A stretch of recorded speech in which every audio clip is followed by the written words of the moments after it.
Hey y'all, Fozzie here. Got in a nice ride today out around Camano Island.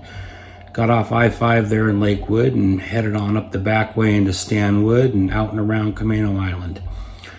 It's a nice ride. There's plenty of scenery, lots of little side roads to take detours on, head off down to various beaches here and there. It's a pretty fun ride.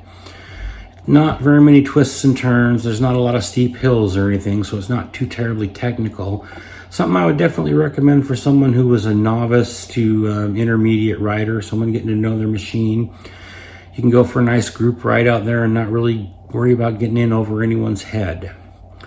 The other thing I found was kind of neat when I pulled off and was riding through Lakewood there. I ran across a new repair shop that I didn't know was open, and Backwoods Cycles right there in downtown Lakewood.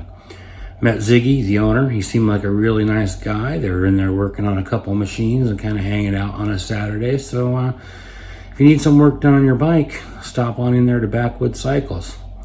Well, let's move right along and we'll head on out to Camano Island via Lakewood and take a look at what's going on out there. Thanks.